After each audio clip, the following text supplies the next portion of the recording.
Entre nous, un podcast intimiste et bienveillant dans lequel on parlera santé, prévention et parcours de vie. Je suis Bénédicte Proutot, infirmière et responsable du service prévention santé de la mutuelle Mutami. Quotidien dans le parcours sur lequel tu chemines depuis 5 ans, 6 ans bientôt. Ouais. Qu'est-ce qui te nourrit? Qu'est-ce qui te fait avancer? Bon, je pense qu'on en a un petit peu parlé déjà avant, mais peut-être que tu as une petite chose que tu voudrais nous... Qu'est-ce qui fait où tu trouves des ressources, en fait? Sur quoi tu vas, en fait? Qu'est-ce qui te tire, Alors, je crois que ma plus grosse motivation, et alors là, je pense que je suis pas toute seule en tant que malade à penser comme ça, c'est de voir grandir ma nièce, qui a 8 ans aujourd'hui, donc quand même aussi, enfin voilà, c'est... moi, je pense beaucoup à elle parce qu'elle est baignée dans mes soins, ma maladie, les cancers et tout ce qui va avec. Parce que là, je pense à des photos où elle me piquait mes foulards à l'époque où j'avais plus de cheveux et elle me piquait mes foulards en faisant sa petite starlette. Bon, si tu savais, ma chérie, mais et de voir aujourd'hui qu'elle a 8 ans, mon fils qui vient d'avoir 18 ans, c'est plus qu'une motivation en fait. Et puis, encore une fois, l'amour des gens, les rencontres magiques, magnifiques, inoubliables que je peux faire là tout au long de ces 5 dernières années. Là, ça me nourrit, ça me fait avancer, ça me donne envie de... Enfin, ça me motive vraiment encore pour avancer encore, pour continuer, Et je crois que ça me donne encore plus de force, de plus en plus, en fait, à chaque fois. L'humain t'enrichit. À l'humain, moi, Ouais, voilà, c'est tout est dit.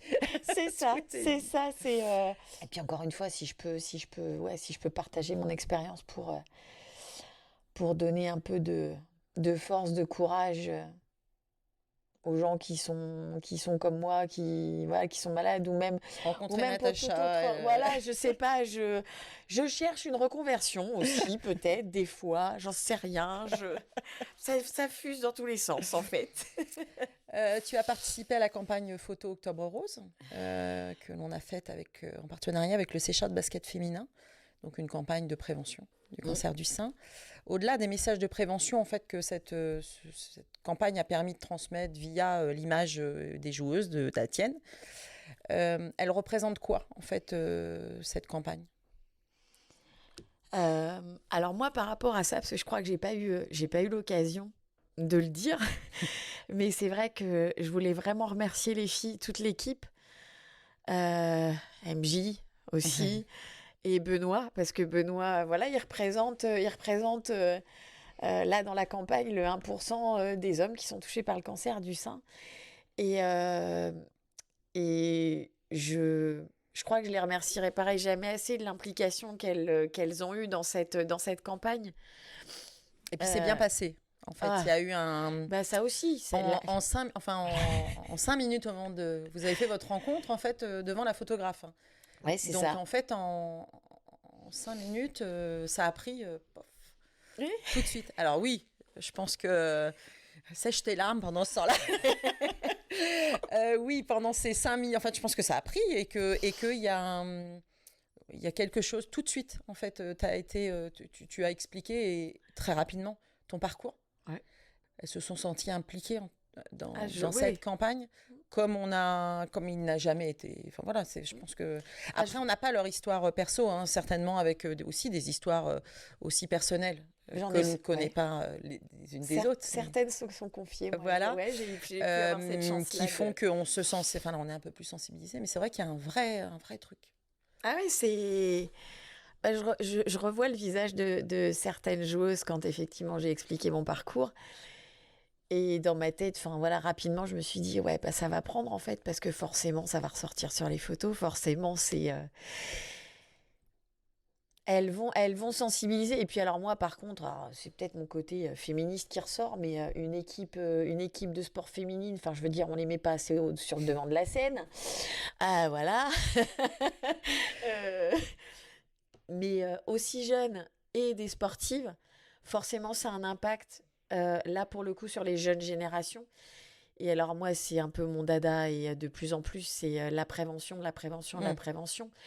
Et plus on fera du, du battage médiatique sur la prévention chez les sujets jeunes, et plus ça aura d'impact en fait sur toutes les générations. Et je pense que là, je pense que c'est un début. C'est un début. Et la plus belle reconnaissance que je pourrais avoir avec les filles, je pense que c'est... j'aimerais les suivre toute la saison, même la saison prochaine, même après, même voilà. Mais j'ai pas de mots, pareil, voilà, pour les remercier et leur En même temps, je dire à pense que quel point... ton sourire, ton énergie, en fait, tout là, toi, ça favorisait aussi beaucoup. En fait, on n'arrivait pas, on plombait pas, en fait, on n'est pas arrivé avec, je pense que on n'est pas arrivé avec un message tout de suite qui a plombé l'ambiance. On a vraiment été tout de suite dans cette démarche de prévention. Ouais. Donc du positif. Donc il faut y aller. Donc voilà. Et puis toi, t'es arrivé avec ton sourire, ta patate, tu nous as mis l'ambiance sur la séance photo. Donc je pense que ça a beaucoup aidé. Alors c'était un défi pour toi ou pas? En fait, tu l'as peut-être pas. Alors c'était pas un défi. Par contre, alors moi la photographe, j'ai travaillé l'an dernier avec elle déjà sur une autre campagne photo pour Octobre Rose. Et en un an, par contre, ce que je n'avais pas pu faire, parce qu'on va être très clair, hein, on parle du cancer du sein. Je pense que tout le monde a bien vu effectivement sur toutes les photos, et une en particulier où moi je n'ai pas caché en plus le sein qui a été malade, voilà, pour lequel on m'a opéré. L'année dernière, j'étais incapable. Maud, elle n'a pas pu faire ces photos-là l'an dernier. Là, cette année, voilà, je pense que c'est important. Et demain, s'il faut parler du cancer du poumon, demain, je me remettrai sans problème, torse nu pour montrer aussi, pour marquer. T'es multicarte. Ouais, voilà. Quand on parlera un peu plus du sarcome, il n'y a aucun problème. Je veux bien exposer mes cicatrices de guerre, voilà, parce que ça aussi, voilà, je le vis un peu aussi comme ça. C'est quand on dit un combat, c'est aussi une guerre que je mène. Et le regard sur ton corps aussi. Et le regard sur mon corps. Et par rapport à ça, d'ailleurs, c'est vrai, pour le cancer du sein, on en parlera juste après, mais voilà, il y a... ton prochain défi, ça serait quoi? Je veux participer à une course solidaire pour me dépasser moi-même, en fait. On va finir avec des petites questions rituelles, on va dire. Un défaut? Je suis trop exigeante. Ta plus grande force? Ma combativité. Ton prochain tatouage? Parce que Madame Tatouage... Voilà. Alors, je pense que ce sera enfin le ruban rose avec un mot très significatif. Le ruban rose sera impliqué dans le mot hope en anglais, hein, parce que je pense que ça parle à tout le monde. Et à ce sujet, effectivement, moi, avant la Guyane, pour reparler un peu de moi, j'ai vécu en Polynésie pendant 4 ans. Et le plus beau blog polynésien, c'est pas les réseaux sociaux, c'est pas Instagram, c'est pas Facebook, en fait. C'est le corps, la peau et les tatouages. Et j'ai commencé par un premier tatouage en Polynésie. Et là, pour un peu clore le cancer du poumon, en fait. Et je me suis rendu compte que ça m'avait beaucoup servi à faire le deuil de ce cancer qui a été pour moi le plus dur. Il faut aussi être honnête. Je me suis fait tatouer un très gros, parce que quand même... Et beau tatouage polynésien.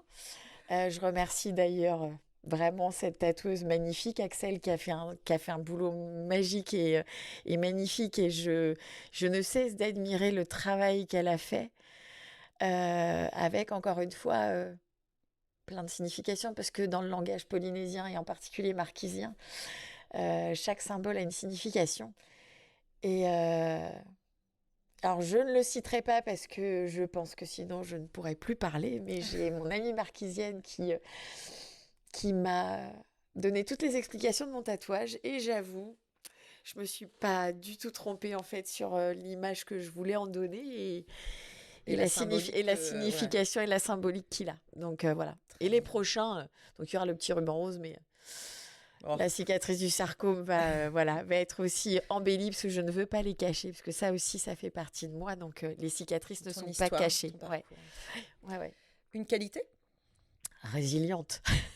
Un mot qui est un peu, qui est souvent utilisé, pas forcément à bon escient, très souvent, mais qui là est, je trouve totalement. Je rappelle juste que la résilience, c'est la capacité en fait à affronter, à évoluer malgré les obstacles et les traumatismes. C'est ça. Voilà, on n'en dira pas plus. C'est ça. Ta plus grande faiblesse ? Oh, tu l'as un petit peu dit. Me faire passer après tout le monde. Un mot, une phrase, une citation, peut-être un objet qui te représente ? J'ai répondu à tout en fait. Je me suis dit que tout me plaisait bien.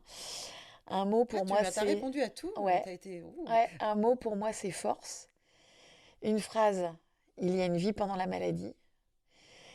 Une citation, alors j'ai toujours adoré Charles Baudelaire. Les émotions les plus belles sont celles que tu ne peux pas expliquer. Je pense que ça aussi, je l'incarne bien. Et un objet qui me représente, mes baskets. Voilà. C'est tout. Voilà, Natacha, c'est ça. vous en saurez plus. Merci Natacha pour ce moment partagé, pour cette énergie positive que tu dégages et que tu as su transmettre, je pense, au cours de cet échange. Merci beaucoup. Ça me fait plaisir et puis j'espère que ça aidera beaucoup de gens. C'est surtout ça qui m'importe le plus. Merci Bénédicte. Le cancer du sein, c'est 61 000 nouveaux cas en 2023, il est bon de le rappeler. Femmes, hommes, nous pouvons tous être un jour concernés. Être informés et sensibilisés à la prévention du cancer du sein, c'est se donner la chance d'un dépistage, d'un diagnostic et d'une prise en charge précoce. Soyez bienveillants avec vous-même, informez-vous et faites-vous dépister.